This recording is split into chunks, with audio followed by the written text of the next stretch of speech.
20 वर्षों की बेसिक शिक्षा में सेवा के बाद शिक्षा मित्रों को इको गार्डन लखनऊ में भीषण गर्मी में धरना प्रदर्शन करना पड़ रहा है अपने परिवार, अपने छोटे छोटे बच्चों के साथ। यह बहुत ही दुखद और शर्मनाक है। विगत 8 वर्षों में योगी आदित्यनाथ सरकार से गुहार लगाते रहे शिक्षा मित्र। कितने शिक्षा मित्रों ने प्राण त्याग दिया, लेकिन शिक्षा मित्रों की एक भी न सुनी गई। वही 11 महीने का मात्र 10,000 मानदेय, कैसे उनका परिवार चलेगा? कैसे वो अपने माता पिता का, कैसे अपने बच्चों का, कैसे अपना वो पालन पोषण भरण पोषण कर पाएंगे? लोगों का मानना है कि लगातार सेवा के बाद भी, लगातार धरना प्रदर्शन के बाद भी यही सीएम योगी आदित्यनाथ हैं, यही शिक्षा मंत्री हैं, लेकिन किसी के कानों में जूं तक नहीं रेंग रही। किसी के कानों में इन भूखे प्यासे झुलसती गर्मी में बैठे मासूम महिलाएं और पुरुषों की आवाज़, शिक्षा मित्रों की आवाज़ जिम्मेदारों के काने तक नहीं पहुंचती। ये बहुत ही दुखद विषय है। जनता को इतना इग्नोर किया जाना ठीक नहीं है, क्योंकि इसके दुष्परिणाम भी आते हैं। नमस्कार, आप देख रहे हैं आरडी न्यूज डिजिटल चैनल। मैं आपका राष्ट्रवादी पत्रकार वीडी पांडे। आज हम उस बहुत ही ज्वलंत मुद्दे पर बात करेंगे जो हमको, हमारे बच्चों को शिक्षा तो दे रहे हैं, लेकिन वो उनका परिवार और उनके बच्चे, उनका पेट नहीं भर पा रहा है, उनका ट्रीटमेंट नहीं हो पा रहा है, उनका परिवार नहीं चल पा रहा है। शिक्षा मित्रों की बात हम कर रहे हैं। 20 वर्षों से बेसिक शिक्षा परिषद, बेसिक शिक्षा की रीढ़ बने शिक्षा मित्र योगी सरकार के लिए क्यों शत्रु साबित हो रहे हैं? क्यों योगी सरकार उनको शत्रुओं की तरह देख रही है? क्यों उनके कल्याण के लिए 17 दिन से इको गार्डन लखनऊ में 45, 46, 47 डिग्री के टेम्परेचर में टार्चर हो रहा था शिक्षा मित्र? महिलाएं, पुरुष, उनके छोटे छोटे बच्चे भी गुहार लगा रहे थे कि संत शिरोमणि योगी आदित्यनाथ जी, आप प्रदेश के मुखिया हैं, हम लोगों के अभिभावक हैं। साफ सफाई कर रहे थे, भजन कीर्तन कर रहे थे। प्रदेश के विभिन्न जनपदों के कोने कोने से लोग वहां बैठे थे। शिक्षा मित्र किस तरह संघर्ष कर रहा है, यह किसी से छिपा नहीं हुआ। जिस तरह से महंगाई विगत 10 वर्षों में बढ़ी है, हालांकि विकास भी हुआ है, लेकिन महंगाई भी बढ़ी है। वहीं बेसिक शिक्षा में जो परमानेंट टीचर है, उनको वहीं 80,000, 90,000 रुपए मिल रहा है, और जो शिक्षा मित्र हैं, अनुदेशक हैं, उनको महज 10,000, 9,000 रुपए मिल रहे हैं। जबकि वो दूर दराज स्कूलों में, विद्यालय में जाते भी हैं। उनके गाड़ी का खर्च, गाड़ी का मेंटेनेंस, माता पिता वृद्ध हैं परिवार में, उनके दवा दरमत, अपने बच्चों को पढ़ाना लिखाना, उनका दवा दरमत, अपना खुद का एक से एक आपने सिस्टम ऐप लॉन्च कर दिया है। बिना एंड्रॉयड सेट 15-20 हजार का मोबाइल ये काम नहीं चल रहा। सारे चीजों को 1,000 रुपए से कम गैस नहीं है। हर चीज महंगी हो चुकी है विगत 10 वर्षों में, लेकिन नहीं बढ़ा तो शिक्षा मित्र और अनुदेशकों का मानदेय। ये बहुत ही नाइंसाफी है। आप बहुत बड़ी बड़ी सड़कें बनवा दीजिए, बहुत बड़े बड़े पुल बनवा दीजिए, लेकिन जो मूलभूत चीजें हैं, जो आम जनमानस आपसे जुड़ा हुआ, यदि उसको शिक्षा नहीं मिल पा रही है, उसको चिकित्सा नहीं मिल पा रही है, उसका पेट नहीं भर पा रहा है, उसको उसके करने की मजदूरी नहीं मिल पा रही है, तो ये उस जनता के साथ बहुत ही अन्याय है। शिक्षा मित्र 20 वर्षों से राष्ट्र की सेवा कर रहे हैं, बच्चों का भविष्य बना रहे हैं। उनके पढ़ाए बच्चे तमाम विभागों में जाके देश की सेवा कर रहे हैं, और वो खुद अपने परिवार, अपने बच्चों का भरण पोषण करने में असमर्थ है। कोई अपने बच्चे का ट्रीटमेंट नहीं करा पा रहा है, तो कोई अपने माता पिता का ट्रीटमेंट नहीं करा पा रहा है। तो बहुत ही दुखद स्थिति है शिक्षा मित्रों की। और जो टेट सीटेट पास भी हैं, 17 दिनों से इको गार्डन लखनऊ में धरना प्रदर्शन कर रहे थे इतनी भीषण गर्मी में, जबकि लोग अपने घरों में पंखे में, कूलर में, एसी में रह के भी झुलस रहा था। इको गार्डन के मैदान में लखनऊ में खुले में इतने टेम्परेचर में टार्चर हो रहा था शिक्षा मित्र, झुलस रहा था, लोग झुलस गए, उनके बच्चे, महिलाएं, पुरुष झुलस गए।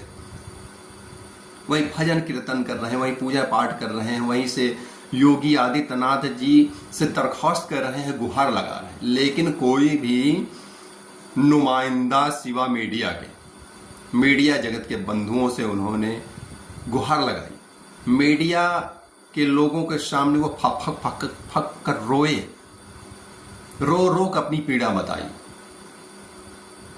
कि हमारी ये दुर्दशा है, हम विद्यालय कैसे जाएं, मोबाइल कैसे खरीदें, अपने वाहन को मेंटेन कैसे करें, अपने बच्चों को कैसे पढ़ाएं, अपने माता पिता का ध्यान कैसे रखें। ये मतलब उनके सामने बहुत ही गंभीर और जटिल स्थिति उत्पन्न हो गई और वो उम्र के उस मुहाने पर जाकर खड़े हो गया है कि जहां आप अब आगे ना जा सकते हैं और ना ही पीछे जा सकते हैं। मतलब करें तो क्या करें, इधर जाए तो कुआं, उधर जाए तो खाई, या कहें कि सांप छछूंदर की गति हो गई है शिक्षा मित्रों की। बहुत ही दुखद दिन देखने पड़ रहे हैं। इसे हम राम राज तो कदापि नहीं कह सकते।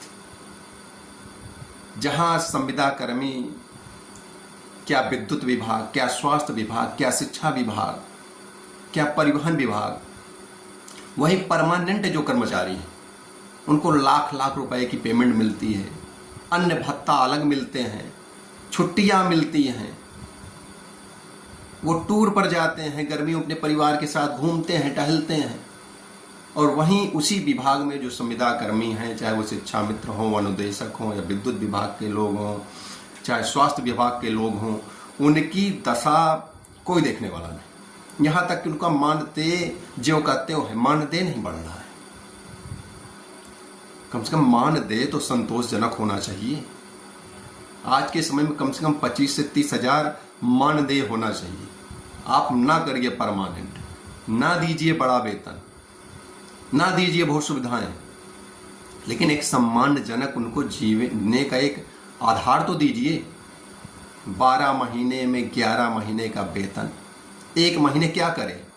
जून की 2 रोटी को मोहताज होता है शिक्षा मित्र और अनुदेशक।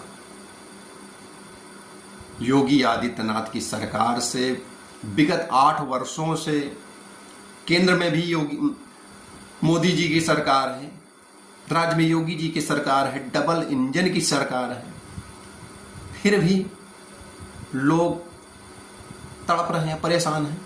यदि ऐसी स्थिति है तो मुझे तो नहीं लगता कि 27 में बेड़ा पार हो जाएगा,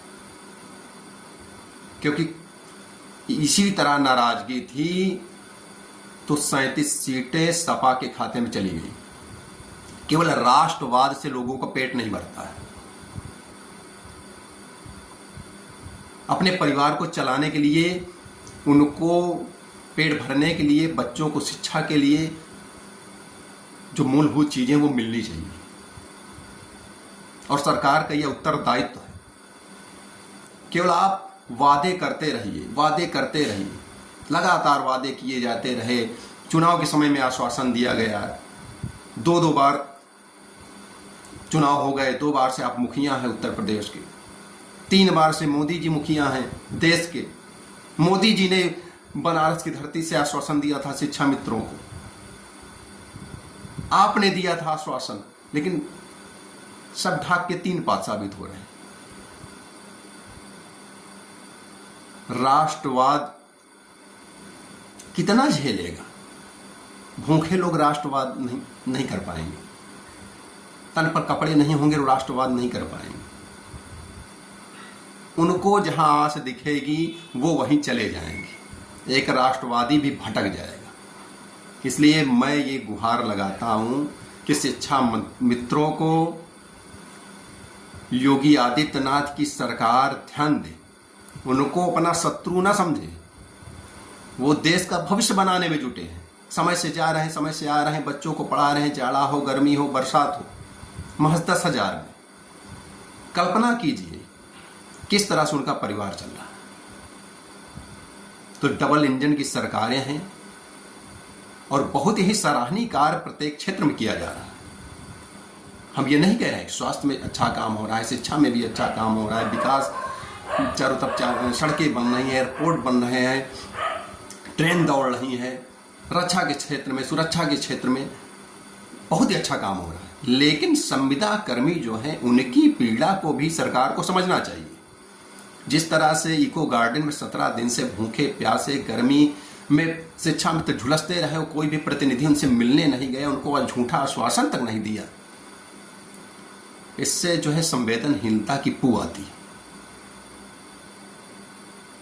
मैंने कई बार इस तरह की आवाज उठाई, तमाम मीडिया, डिजिटल प्रिंट चैनल के माध्यम से भी आवाजें बुलंद की गई, लेकिन सरकारें आंख कान मूंद कर मौनी बाबा की तरह बैठी हुई है और इसके परिणाम कहीं ना कहीं सही नहीं आने वाले।